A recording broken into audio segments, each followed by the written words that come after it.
In 2024, there seems to be a new controversy over what you can wear at school. Pretty interesting. Let's talk about it on the other side.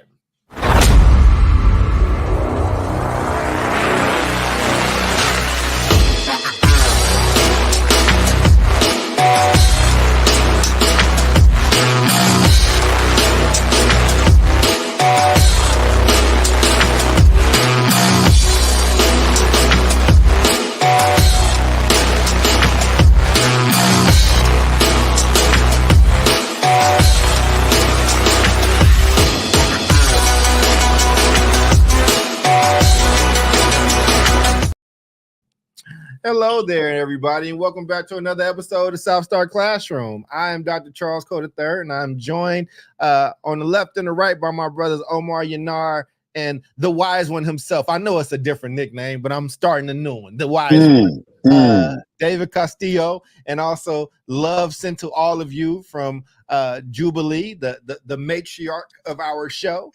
Jubilee is in our thoughts and prayers, and she is rooting us on from the crib. But before we get into today's topic, which is very interesting, I know we have a special guest. I got to check in with the fellas a little bit, man. Omar, how you doing, man? You got a new look. You got some bokeh behind you. Is this a new camera, or you just set the effect on? What's up? Man, I got the effects on. I got Rex in effects because they're the wreckers. If you know what I'm saying, man. I also like that I just dated myself. Everyone in the audience is like, what the hell is this man talking about? How do y'all not know about Rex and Effects, man? They sang that Rum Shaker song. Things are good, man. We're 3 weeks into August. I'm a little stressed out because August and September is like the time when all the things are happening in the schools, man. You got kids coming in. We're configuring the entirety of our academic program. We got operations stuff going on. We're building new classrooms, people running amok. So it's usually around October that things settle down. So I'm in my high stress mode. And for a high anxiety guy like myself, man, it's a lot. It's a lot. It's like a light bulb, like not flickering, but like radiating, man. It was like, you know how Shonuff had the hands and like the energy was radiating from his hands. It's a little bit like that, not like the glow. Omar, you like Shonuff's I have this with me today. It's all good. I love it. Brother, it's the reason my friend Sam drinks. My big brother, somebody I look up to, a pioneer in this game, man, and one of my most trusted allies. How you doing, brother? You look good, man. Okay, now I'm unmuted. I'm doing well. Good to see you, Dr. Cole, Omar. Good to see you twice in one day. We are good. We are chilling. Let's see. We are now entering week 3 of high school, and no significant events have happened. We got a homecoming football game coming up.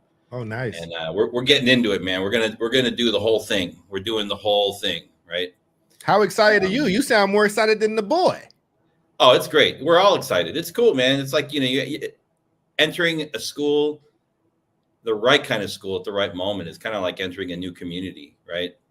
And they do a lot of events there, and it's totally different than middle school. Middle school, you kind of drop the kids off. There's not a whole lot of extracurriculars, but this school has all the bells and whistles. So, yeah, it should be good.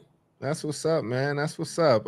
Myself, kind of in the same place you are, Omar. It's a bunch of projects we got going on concurrently, and they look good. They're going well, but there's just, until it's done, is you feel it. You know what I'm saying? So, got that same little level of nervousness and things, but I have a great team. David's part of that team, Kamar, and just Energy Converters. We're doing our first national cohort. So, I'm gonna look at the numbers after this show, but we got a lot of excited young people that want to join, and I'm hiring a program manager, program director, and $85K to $95K starting, and it in less than a week, it's about 160 applicants. So sifting through those, I'm nervous about expanding. I don't really want to be big, but the work is just too much for me on my own. So, I appreciate that. Also, I was going to ask you, David, how hot is it going to be for y'all's homecoming? Because we are having a heat thing here. Bill just pointed it out. I'm not very far from Bill. Joliet is not far from Dalton. And we had our hottest night on record last night. I was outside at my fire pit, and it was definitely 86 degrees. At night? The sun was, yeah. 8:30. Some like it hot. 8:39, man. It was rough. So I mean, it was not rough. I mean, the night is fine. It was that damn daytime right now. So yeah, how y'all doing, Texas and Southern Cal? I mean, right now for this week, we're good. It's like in the mid 80s. But come this weekend and next week, we're going to be in the mid 90s. So yeah, hot, my friend. Yeah, man. I can see that. And Omar, how's it going out there, man? I'm always curious about, y'all scorpion weather. I call that scorpion weather. Well, man, hot as hell. I want to tell you, and I think it's a very good premonition because I looked it up. I got outside today, and as I was rolling out on my driveway, I saw a centipede just kind of like stone cold chilling. And I was like, bro, like, where did you come from? Not too sure, man, but I looked it up. It's a hell of a good omen. And then sadly, I came back today still on the driveway.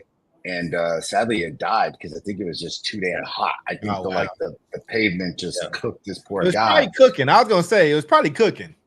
Yeah, man, poor buddy. So it's that hot. And I'll honestly, like, next week, it's actually going to start decreasing as we get into September. It's going to start getting into the 80s. So, like, I don't know what the hell's going on with y'all, but, like, we about to get into fall, but fall is kind of like a slow process in September where it goes from really, really hot to not as hot.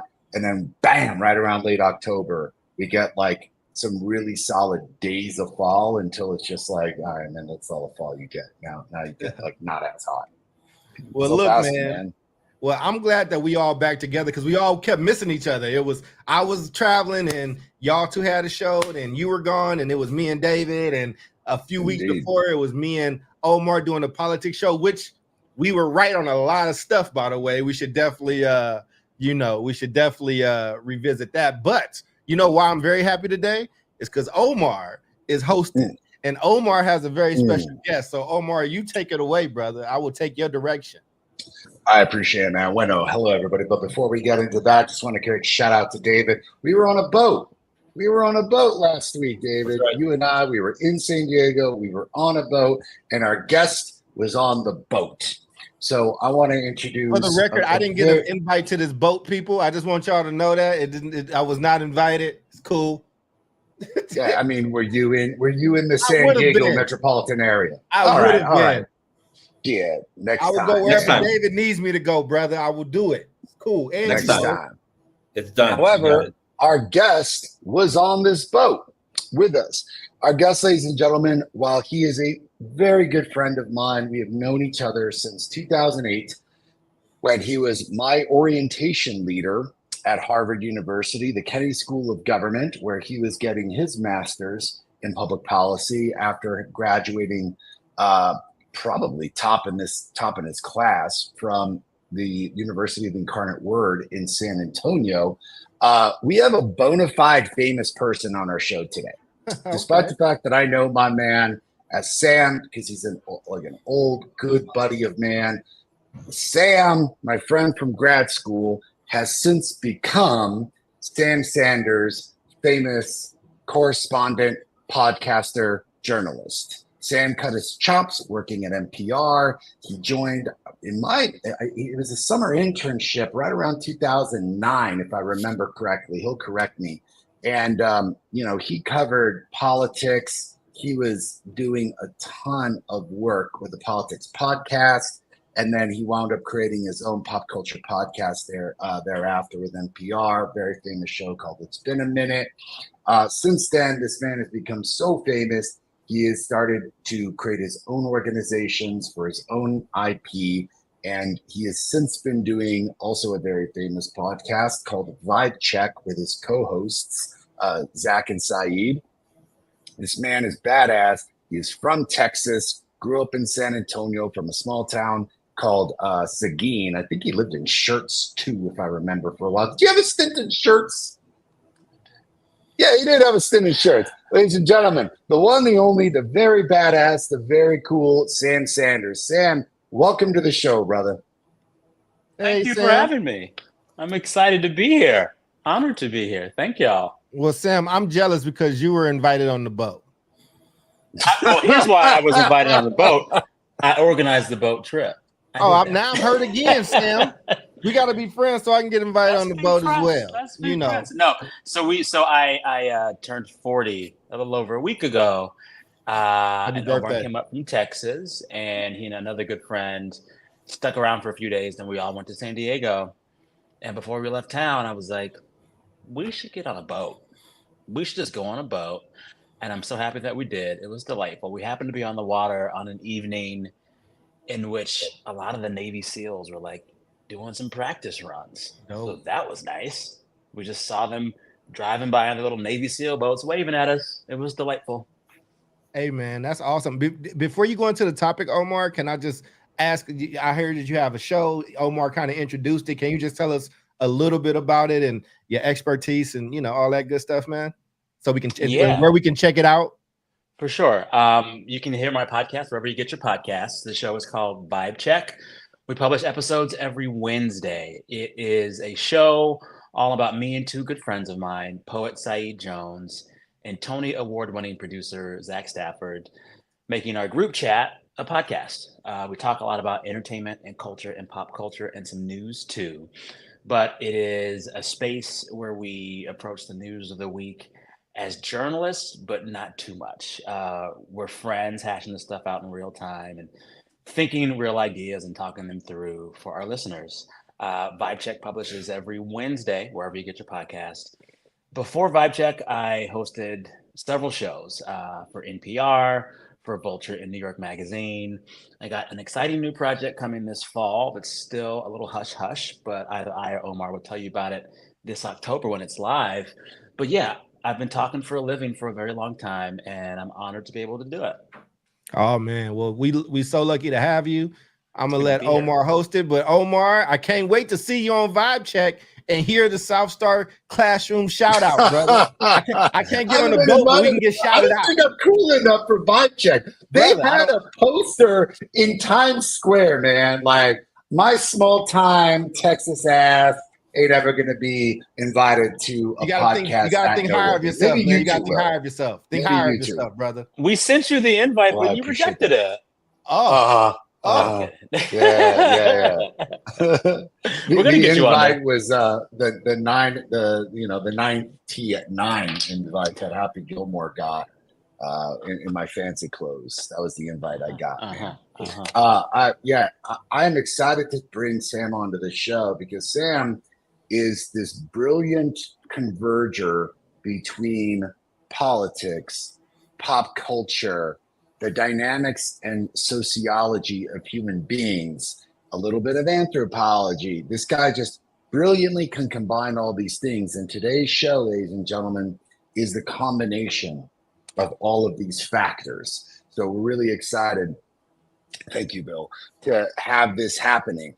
What is going on? What is the topic today? So I got to tell you, our little corner in the tip of Texas, El Paso, Texas, has made national headlines, ladies and gentlemen. So much so that a very famed LA Times writer did a whole write-up on what's going on in El Paso. So what is happening? A middle school, Charles Middle School here in El Paso, Texas, has decided that they were going to implement a very interesting restrictive dress code policy banning all Black clothing.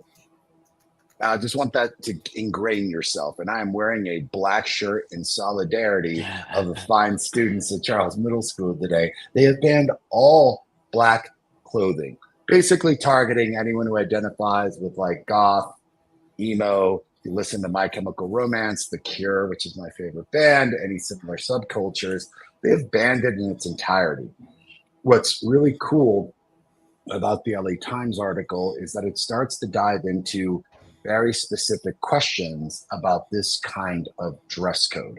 So is this something that is gang related? No, this is targeting students according to the principal of this school, who may have negative associations with things like mental health and depression and rebellious behavior, because apparently kids who wear black clothes all demonstrate depression and rebellious behavior and dangerous activities.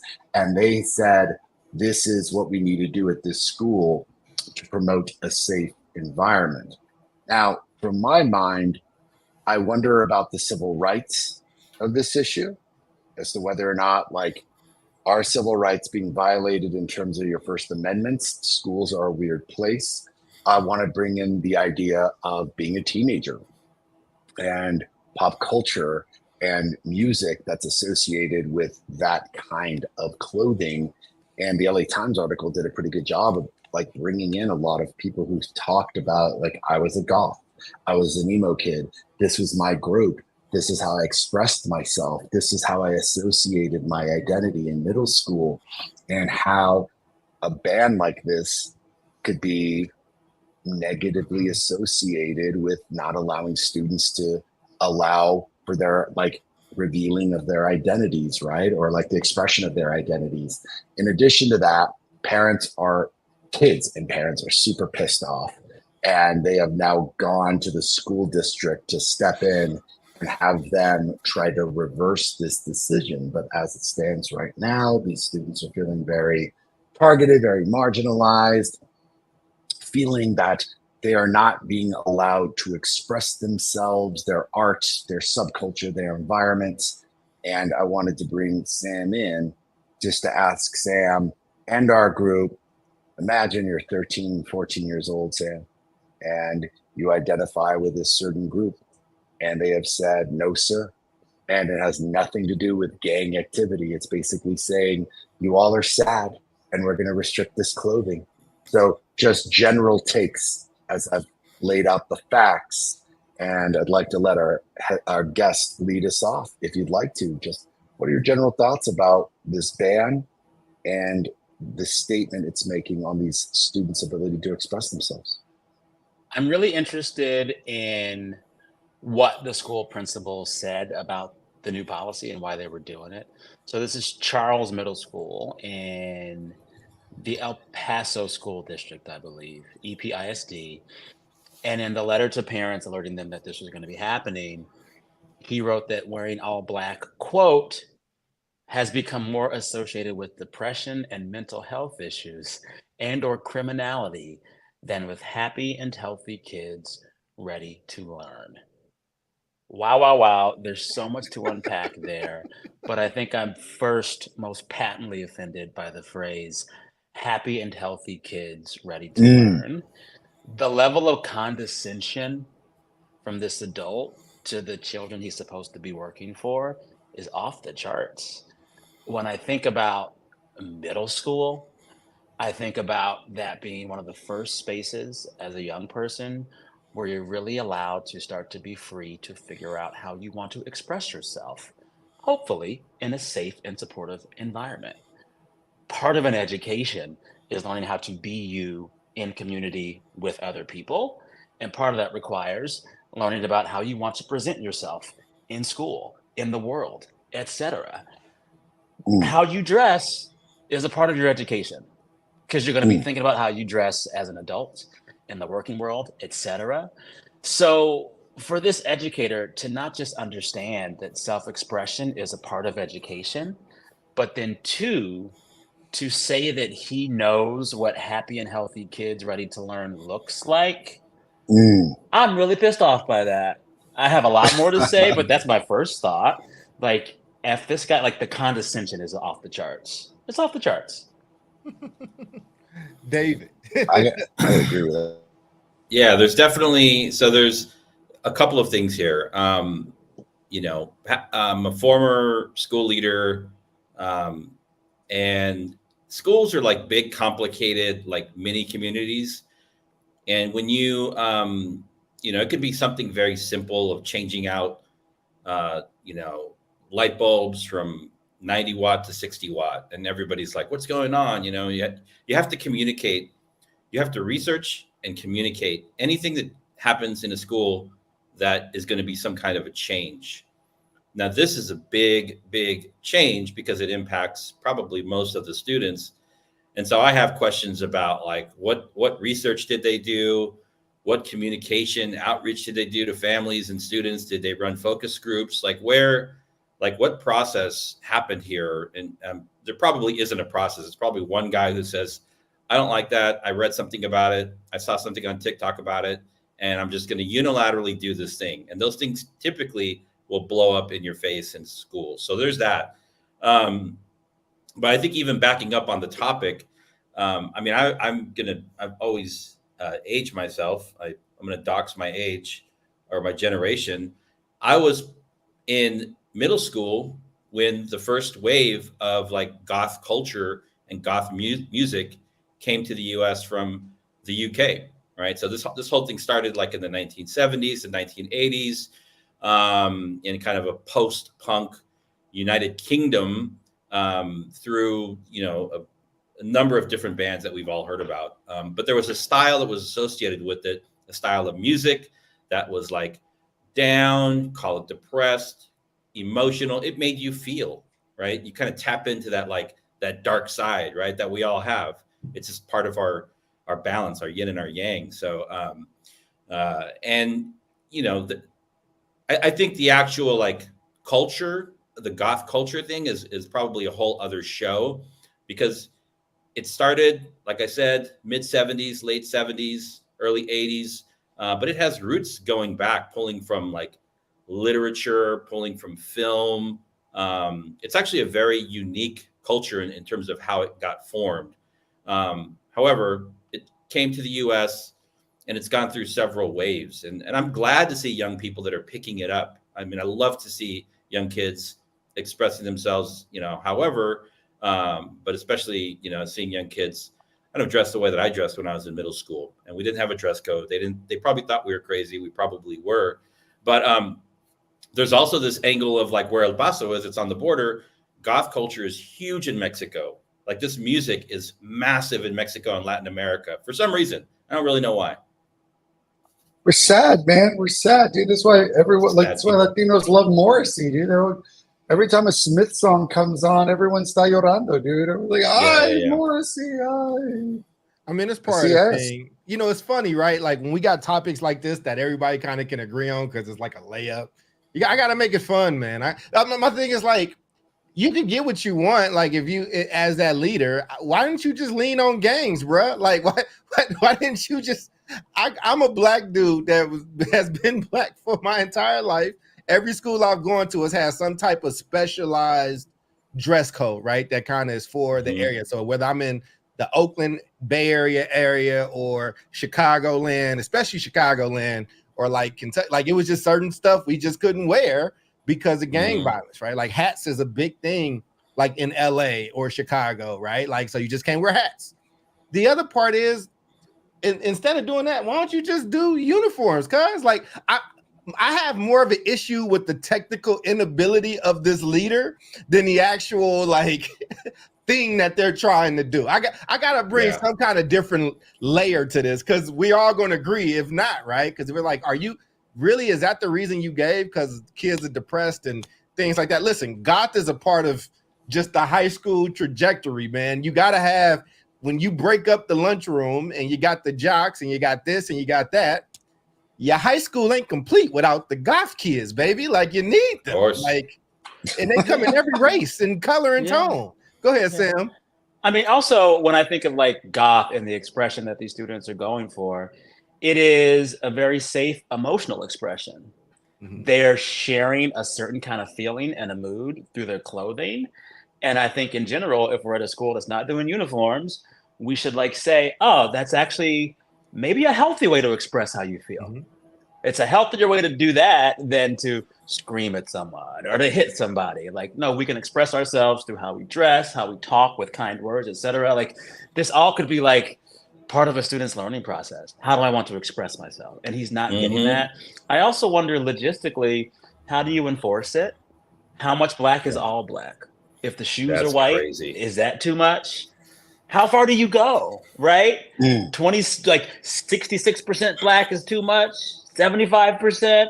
who was the barometer? Like, I remember when I was in middle school in Texas, public middle schools, they had a rule about like how short your shorts or your skirt could be. Mm-hmm. And the principals had a ruler because they were like, these are the inches. We gonna measure you. And if you can't do it with that level of specificity and fairness, then how are you gonna execute this rule?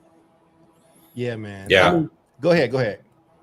Yeah. So one of the first school that I ever taught at, and where I was principal then after that for like 8 years there, or 6 years. And we had a dress code, we had a uniform, and the uniform, and we were incredibly like militaristic about it because of the gang issues. And so it was like 0 red, 0 blue, and 0 brown in some cases. And that meant like as Sam's coming through the gate in the morning, as Omar's coming through the gate, as Charles is coming, like we are sizing, we're like out there, we're greeting, we're like, hey, good morning, Omar. And we're like sizing him up, looking at your shoes, looking at your belt, to everybody. And we had to do that to maintain, to get to like some sense of like a safe environment where the kids could like not worry about that stuff. It was incredibly hard work. If I had to do it again, I wouldn't do it that same way. But I hear what you're saying, because you're opening such a can of worms. If it's not like clear cut, like it's going to be subjective, and you're going to have kids in the principal's office, in the office, calling home for clothes change. And what a shit show. I'm looking at the school's test scores. They're not so good. I think they should be actually focused on some different things, right? Yeah. It feels so similar to me to all of these BS laws Texas is trying to implement to police Black students' hair. And as soon as you start down that path, you're just squabbling over hairstyles ad infinitum and not educating these kids. You know, like how much of this is distraction and how much of this is taking away actual teaching time that needs to be used, as you say, to get these test scores up. Well, look, I think Sam, they're in. go ahead. Go ahead. Sorry about that. I was going to say, you first one. Sam brought up, like, you know, he had touched on some stuff. And Sam, I don't know if you know me or the work that I do, but you know, I have youth orgs, like youth cohorts across the country, and we actually had a cohort in Milwaukee. And guess what? One of the issues was it was around dress codes, but it got linked to targeted discipline. And before that, which was very interesting, Sam, that spoke directly to your points, was mental health was such a huge thing in our survey that the young people in Milwaukee did, where it highlighted that more than 20% of the young people surveyed were struggling with their student mental health, while another 32% were said somewhat. That's 50. That's more than 50% of the kids that we talked to. And that's like 200 kids, right? And so, you know, a lot of times you able to target certain young people. So when Sam says, well, how do you guess which ones? Well, in this one, there was a strict dress code that had to be enforced. However, the curvier Black girls tended to get it over enforced, and the white girls or the folks that were not as curvy did not, right? So it kind of leads into some stuff. I can stop being a nerd now and take my little stuff down. You're right, because all that data supports this. Like, we know that from the start, as soon as children are in schools where they can be disciplined, Black and brown students are disciplined more than the white ones. And this is the report. Sorry about that. Yeah. No, you're good. Take it down. But they're just like, their bodies are policed more, their actions are policed more. And so do you really think that this El Paso policy will be implemented fairly? Do you really think they'll go after the white kids as much as the brown and Black kids? And even bigger picture, when I think about who gets to dress like what, the rich white kids at these Montessori schools that embrace free thought, they are free range. No one's telling them what to wear or how to look. They're like, be a free spirit. We're in a culture in America where we automatically assume that Black and brown students need to be policed more, patrolled more, surveilled more, and told more what to do than white students. I was also head of school for 3 years at a public K-8 public Montessori school in Oakland, California. So we'll talk about that later. Okay. Yeah, man. I think what. Oh, go ahead. Oh, like here, just no. It's all good, man. Like a couple of things that like y'all just said that like really resonates. I'm like, in my mind, I'm thinking like George Carlin and Dennis Miller, right? So you got a kid all dressed in black, and they're like, let's put on a yellow shirt and put on a happy face. Like, what the fuck is that? Like, how is that going to solve the problem? Like, where do you even think in your mind that let's get rid of all black garb is going to resolve anything? So I'm not even understanding the kind of like weird like thought train that these folks were Yeah. on. There's a difference between, hey man, we have a real issue with competing gangs and bandanas of this color, and that has led to incitements of violence, as opposed to let's put on a yellow shirt and a happy face. It's such a disgrace, because instead of saying we're going to address the mental health issues of students by providing counseling and social emotional learning and diving into understanding what these kids' needs are, just going to sweep this shit under the rug and be like, well, problem solved, man. No one's wearing black anymore. It's just like a weird Band-Aid theory to try to fix an issue, because they don't either have the expertise, the knowledge, or the bandwidth to actually start addressing the very deep issues that students are dealing with. And by the way, I think Sam said it really well. Maybe these kids wearing black is their way of expressing these things so that there aren't issues. It's just like, this is me expressing myself and the way that I feel. And if you want to get into the very nature of goth very quickly, like, you know, what spawned from Edgar Allan Poe back in the 1800s. And the goth ideology is like, you find happiness and joy in the darkness. You accept those components of yourself and find joy. Like, no greater bands have demonstrated that than what, like Joy Division, The Cure, Bauhaus. I mean, these are bands that have celebrated the happiness that incites from the darkness. I think there's such a ludicrous disconnect that it kind of aligns with what Bill is saying. It's like, do these people know what the hell they're doing? Or are they just like throwing darts in the dark to try to solve a problem? And that's the funny thing of it, right? Like, look, I'm gonna yield to our guest. I'll go after Sam. No. Go back. Let's play devil's advocate. Let me play devil's advocate and like actually say that those are, you know, he's genuine. He or she's genuine. I don't know what his leader is. And maybe it is like, hey, we're seeing these huge mental health issues, which we know is a huge problem across the country. Okay, great. Two things about that. One, why don't you make the investment in the mental health stuff to like, you know, to make sure that we can actually start to solve and eradicate that, or help these young people deal with these emotions and these things that are happening with them right now.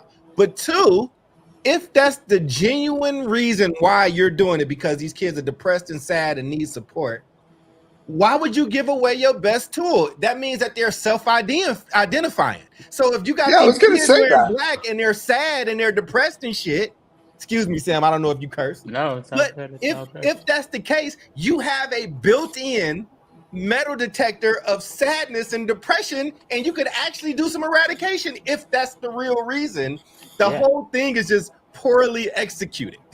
But also, this is the thing. It's like, it's such a crude proxy and a crude symbol for depression, saying, "Oh, you wear black." It's a terrible one, right? I was just a lot of times devil's advocate. No, I hear you. Let's say all that was true. But still, it's like a lot of times people are wearing all black to look slimmer. I mean, like there's so many reasons it looks great on camera. All black, and I don't know. There's just so much there. But I find that as someone who doesn't work in education, who has a lot of young people in my life, I will see these stories pop up around education, and they're about targeting children's clothing, or targeting their hair, or targeting what books they get to read. And there's no conversation of a sustained manner about the way in which certain factions of our politics right now are targeting the entire idea of public education itself. You read even a little bit of Project 2025. This is the GOP plan for policies should Trump take the White House. They want to dismantle public education as we know it, right? Yeah. And instead of having that conversation, These little things are kind of ginned up to, I think, be distractions. I really think some of this stuff that becomes an issue, especially stuff with the books and you can't read this and no drag queens in the library, they're distractions from a larger, more sinister goal that is being pushed by some powerful players on the right. Yep, I for sure. agree. A couple things on this the black clothing issue. I think more universally, and so we were all at some point, even though you don't work in school, Sam, like we all attended school, right, for however many years. And you remember, like, at least for me, I attended school, before social media was even a thing, right? Social media, when it came around, and especially when young people started getting on, and we know like most kids are on it now, it changed the way that young people looked, right?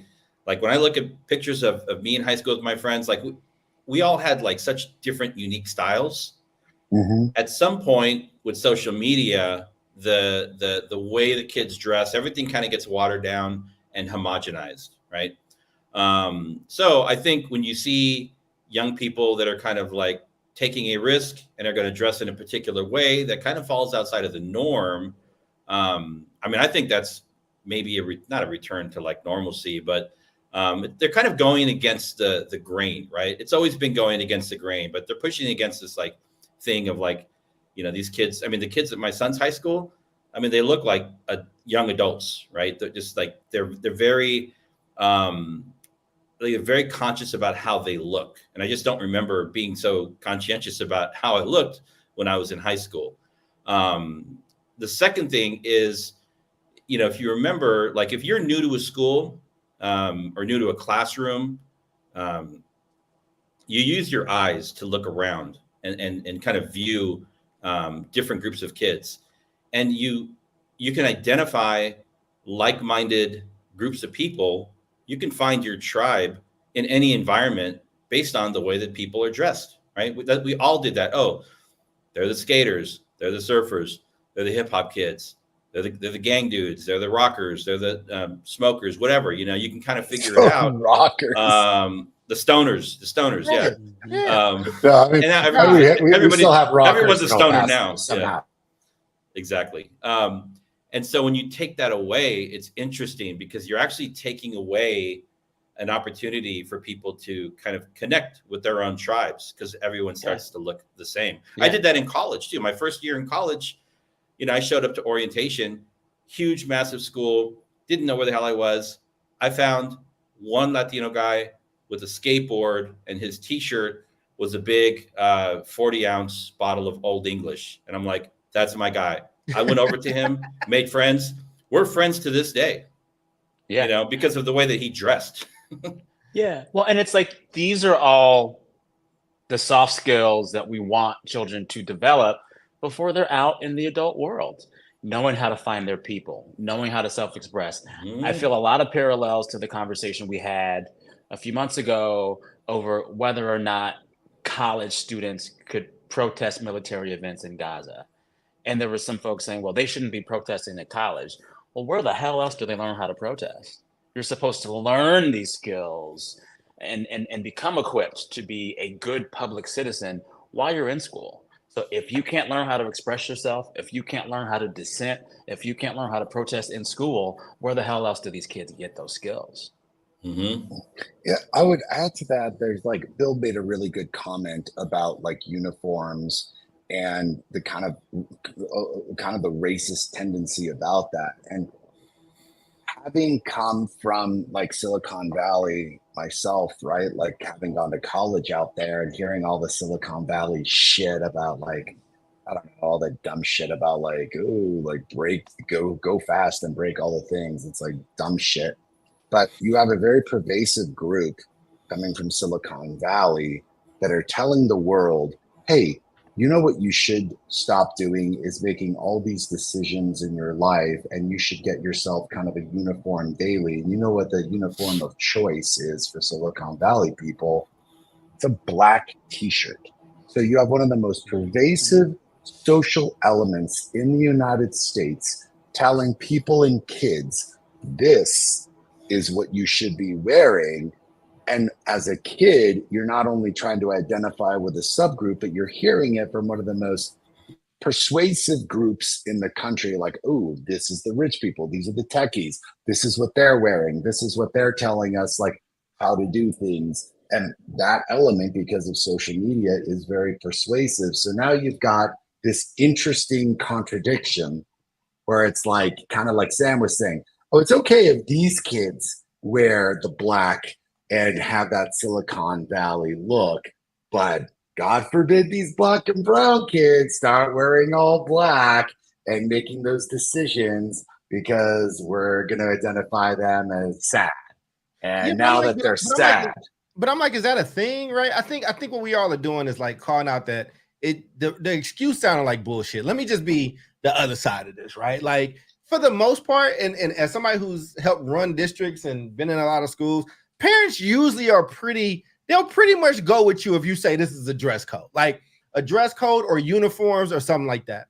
I think the rationale just sounded so haphazard, and it seems like there's something underneath it. Like, it's like, well, who are the kids that you were kind of looking at that was doing that? Because my thing is like, well, why don't you just go to, if you're going to do that, just go to a uniform. For instance, I just wrote this book with these students, and at the school, they have a very interesting dress code. They have I don't know how you call it, but it's like a non-uniform school uniform, meaning there are certain things you can wear, but it's like, there's so many different options. There's so many different colors, and like, they'll give you certain color hoodies. Like, if you are like, which is pretty cool. That, like, if you get, this is wrong, but I'll just say it. They'll give you the gold hoodie if you're like honor roll. So now you have all these kids that it's prestigious to have that hoodie, right? Like, but you know, they understand like there's gang activity and stuff like that. So they just built a dress code that brought their students into the fold. I think the students helped pick out the colors, but like, now you have a decorum, and it usually helps parents out because it's like, I don't have to go buy a bunch of shit. Like, I can just do this and handle it. This sounds like something else. It just sounds like BS. It's not very sound. And I think that if you're fumbling on a decision-making endeavor like this, and you're fumbling even worse to describe it, it makes me want to look at that school in more ways. Like, it's like, what else are you screwing up? Like, right? What else are you screwing up? This is a layup. It's a layup. Yeah. No, it is. It's very interesting. You know, I myself, I'm in Los Angeles, which is such an interesting city for education. There's a very large school district here. A lot of parents avoid it, but some parents have gamed that system to find the best charter schools that exist within it. Mm-hmm. There's so many folks I know that send their kids to private school. And I just have all these conversations with parents who are trying to get their kids educated in Los Angeles. And let me tell you something, when they talk about how their kids are doing, when they talk about whether their kids are depressed or not, they're not talking about the clothes they're wearing. Right. They're not talking about that. And this is just such a distraction from like the real issues facing these children in all kinds of schools. You know, it's just like, in what world does a kid battling depression say, well, the only way I'll manifest this physically or outside of my body is through my dress, and these parents will know? You think kids are doing that? Right. Yeah. That's not how it works. I mean, that's how it works. I was going to ask Sam. I was going to ask Omar if they had like a trench coat mafia situation. Like, is there anything that may have happened that like did they have like a shootout? Did they have like a threat of like a school shooter? You get what? Because I do remember. Now I do remember, because I was when Columbine happened, and I remember shit that happened after that. But we a long way from Columbine. But I just was curious, Omar, was that any in the case at all? No, I mean, while we are celebrating the anniversary of let me rephrase that. Jesus Christ. Let me take a wide step backwards, because this is not a we know what you're trying to say, but go ahead and fix it. Anyway, that part don't get clipped. As people are cognizant of the anniversary of the Walmart shooting that happened here in El Paso, we often celebrate anniversaries. I got my words jumbled. Like, people, no one's celebrating this shit. I don't think that I'm probably jumping to conclusions and saying this may have had something to do with it, but I sincerely doubt it, because there was nothing that happened at Charles Middle School that would have predicated this need.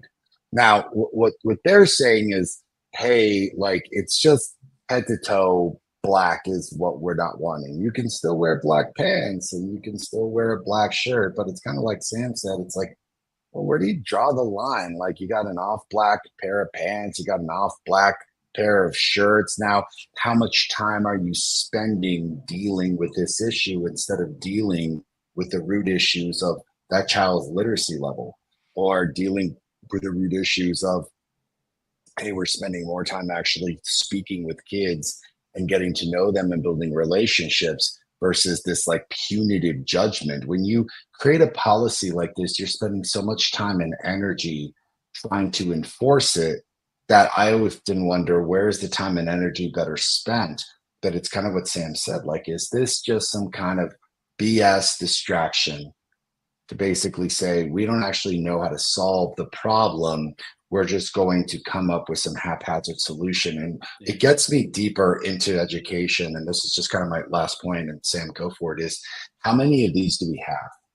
How many of these bullshit policies do we have where you're targeting kids, you're targeting things that have nothing to do with the educational landscape because a group of haphazard adults don't actually know how to solve the root problems, so they just throw crap at the wall and hope it sticks.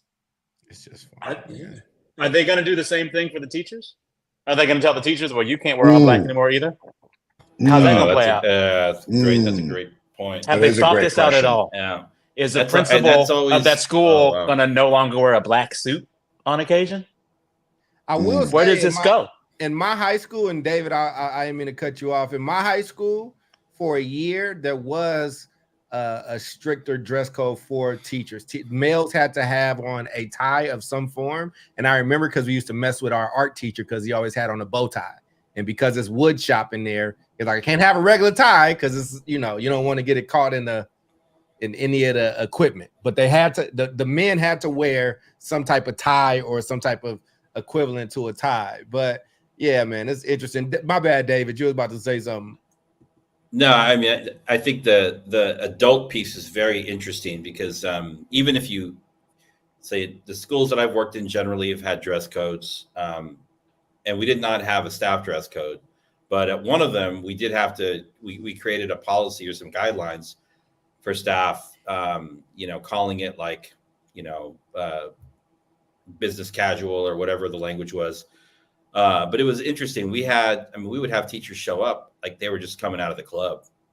And on a number of occasions, I would have to stop them on the street or in the parking lot. And I'd be like, you got to go home and put some clothes on. You need to cover yourself, you know? I did that many times, you know, and all these kids are like in uniform, you know, shirts tucked in, you know, belts tight, you know, and I'm like, look, and it was generally like a teacher that was not from the community. You know, if you're from the community and you work in a school where there's a dress code, you're going to have the sensibility to like at least show up in some kind of a parallel or like, you know, not looking like a slob, basically. You know what it feels like, Dave and Omar and Sam? You ever been like, you know, how Omar and I started out talking about we were overwhelmed. We had a lot of work. And sometimes you just need to cross some shit off. Sometimes you just got to put something on your to-do list just to cross it off. This feels like maybe it's a leader that's getting his ass kicked, and maybe his board is down his throat. And he's just like, what can I can't get these damn grades. I can't get these reading scores up. I can't get these math scores up. I can't. You know what, y'all? I did pass this policy, okay? Because black shirts was killing our school community. Like he felt like he just needed some momentum. I wonder, what if one of the goth kids at the school just pissed him off? And this is his way of getting them all back. Like one of these little goth kids said something smart that really hurt him at his core, and now he's salty about it. The little golf kid was like, my daughter doesn't love you. Occurrence razor. Yeah.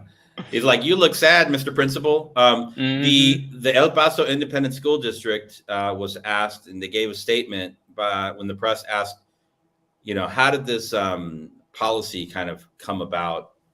And it's like typical school district, like jargon, where they're saying something, but they're not saying anything. They updated the school's uniform policy, enhancing students' well-being and sense of pride What does that mean? This decision carefully considered and approved by the campus improvement team. So it was vetted, but listen to who's on the campus improvement team: parents, faculty, staff, and community stakeholders. Who's missing from that group? The kids. Stupid. Yeah, there's no kids The in kids. this group. It makes no sense. That's unbelievable, man. it's They crazy. wrote it. It's Well, right there. And this is the thing. It's like the students are actually the customers. They're the customers, and everyone there at the school works for them. And the money that these schools get is because the kids are there. And we always lose sight of that. We always lose sight of that. You know, David and I, we run this company and we talk about students, you know, as end users. Who are the end users? What is their experience? Who are we asking about that? And it just seems frivolous. I mean, maybe this person got reasons, maybe things have happened, like you said, or maybe a golf kid really hurt their feelings and they said, I'll show you, you little fucker. But like, I don't know, like, I'm not sure. But Sam, man, I know we gotta, you know, sorry, Omar, I just want to know a little bit more about Sam's show and just some of the topics, because he was real fun, man. I feel like he covers a bevy of topics. I'm just curious what they cover on his show. Yeah. My show right now, I host it with the award-winning poet Saeed Jones and Zach Stafford, a producer who just got a Tony Award a few years ago for a Broadway play he worked on, Broadway musical. But all three of us have journalistic backgrounds. Saeed was the culture editor at BuzzFeed News for a spell before moving to writing full time. And Zach was the editor-in-chief of The Advocate, among other journalism jobs he had, including time covering cops in courts in Chicago for The Guardian. I was in breaking news. I covered election 2016 for NPR and then began to host my own shows.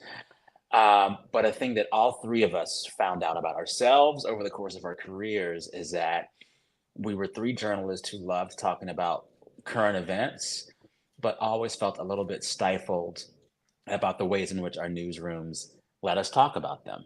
There was a certain level of stuffiness and a certain level of simplicity around these stories that were actually quite complex and needed more robust conversations. So what the three of us do every week is we come together and talk about what's going on in Palestine, or the latest Kamala meme, or why that Taylor Swift album is so long. And we approach these conversations not as debates to be won or lost, or games to have winners and losers, but as open-ended conversations that expand our knowledge base. Like, I learn more when I'm in a conversation with Zach and Saeed where we kind of disagree over this stuff. So the show really models a way to talk about the world constructively in an open-ended way that kind of lets everyone grow in the process. I tell people I want our conversations to be expansive. That's with an A, not an E, expansive. Like, I want our discussion of a thing to grow our body of knowledge about the thing, you know? So that's always the goal with the show. And we keep it really fun. We do a lot of discussion on music, TV, books we like, internet, etc., but all kinds of stuff. Besides that, we offer recommendations to our listeners every week about what's keeping our vibe right and things we're checking out that we love. And we offer advice a lot of time as well to our listeners. We do interviews sometime too. Most recently, I was honored to talk with screenwriter and director Cord Jefferson, an old friend who wrote and directed American Fiction and now has an Oscar with for American it. Fiction. Yeah, it's great. We had Regina King on the show when she was promoting her latest film for Netflix, all about the life of Shirley Chisholm. But we do those interviews every now and then, but mostly it's just me, Saeed, and Zach bringing our group chat to life, talking about any and everything in a really smart way. Well, Sam, you got you a new follower in me, All right. and I can't wait. I'm gonna run it up when my brother Omar is a featured guest on that joint. Omar, is back to your show, brother. I can't wait to see you on this. If Omar would just write us back, we keep calling. He says, no, Omar, leave me alone. You got to do this for me, Owen, for me, David, and Jubilee, brother. But go ahead. I know we're coming up on closing thoughts. That's exactly how I answer the phone all the time. By the way, I just want to let everybody know that somehow or another, my voice that sounds as deep as like Batman's voice on television. All of a sudden, I go up 80 ranges. I'm like, no, not gonna do it. No, you can't make me No, do it. we're Like not a buying character it. on Rick and Morty. We're not buying it, brother. We want your greatness on this great show. It sounds beautiful. One day, and that man. vibe check every Wednesdays. I will be listening in. I will appreciate put it. in my Thank you. app. Thank you. It's all good.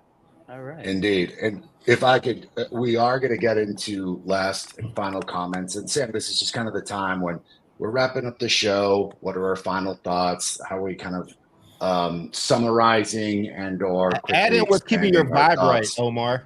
And yeah, indeed. We're gonna steal that just with no shame. I'm gonna say two things. What is keeping my vibe right is that, and I always compliment Sam because he's just that friend that makes you think about the way that you interact in the world. He makes you think about how you do things, and oftentimes in a very really thoughtful, polite, and kind way. And two things Sam has said recently that I really appreciate was, one, every job is a customer service job. Sam recently said this, and I believe that in saying we're all just here working with other people. So when you're in a school system and you're not incorporating, as David astutely said, the kids into the policies that you're making, you are nullifying the very customer service that you're supposed to be supporting. And then Sam astutely said a lot of things about communication. Like, how does one think about how others communicate to vibe on that same level in order to communicate better? So instead of everyone acquiescing to the way that you talk, have you thought about how others talk to figure out what approach works best? So what is at the top of my vibe? Sam is a guy who expands knowledge, who is incredibly intelligent. Listen to his shows because the level of depth he will get into on topics will blow your mind. It is my friend Sam Sanders that has made my vibe this week that much better. And thank you for being on the show, brother. Thank you for having me. I appreciate you. So those are some of my final thoughts. I want to lend ourselves to Doc and the Beard of Knowledge. And then Sam, maybe you can close us out as our guest with closing thoughts. Sounds good. What do you think? Let's do that. I'll go next. Is that okay, Charles? Oh, of course. Yeah. All right. I'm hot right now. I want to rip up this guy's dress code. I'm looking at the school's dress code and the letter that this guy sent out to the community. I'm on him. I'm hot and ready. I'm like on him. I'm on him. Next time I come to visit EPLA, I'm going to go to this school. Hold on. Bear with me. Shoes. You can't wear sandals. No Crocs. No slippers. No flip-flops. Let's see. Socks have to be either white, gray, or black. Ooh, black socks. But the higher the sock, the downer the foo. Exactly. You can't have no hats, no beanies, no sunglasses, no hoodies in the buildings, no body piercings except ears, no tanks, no spaghetti straps, no crop tops, no midriff, no rip tops, no torso exposed. All clothing must be free from profanity, illegal drugs, paraphernalia, or explicit images. No pajama wear. Lame. No sandals, slippers, flip-flops. No open-toed footwear, no bottoms with rips, tears, distressing cargo pockets, extra pockets, yada, yada, yada. Had all of these. Listen, that's crazy. And then it says, hold on, they have free dress. On free dress, you can wear anything except what's on the never acceptable item section, which I just read off. So it's not free dress. This is the kind of stuff. This is the kind of dress code you get before you go into the pen, not when you're getting ready to go into the real world. Exactly. There is this pre-criminalization of these students happening here. Crazy. Everything about their bodies are policed so heavily.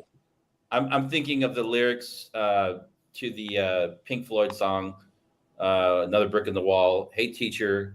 Hey, administrator. His last name is DeSantis, by the way. That's this guy's name. We found the problem. His brother. Yep. Leave these kids alone. Yeah. I don't know who you want to close, Omar. I was going to give it to our guest, Sam, to close. Perfect. I mean, honestly, like I said, and I went the schools I went to and where I went to them at, like those were the dress codes. So maybe says something a lot about where we are. I mean, I remember there being a huge thing about kids wearing pajamas to schools, and like parents was kind of on board at some point, but Yeah, man. I think just in general, one, I want to just thank our guests. Super dope. I'm glad you joined us on this one, man. You got to come back when we're doing a bunch of different topics so we can get your thoughts on different things. Yeah. First off, and Omar and David, neither one of them said what was keeping their vibe right.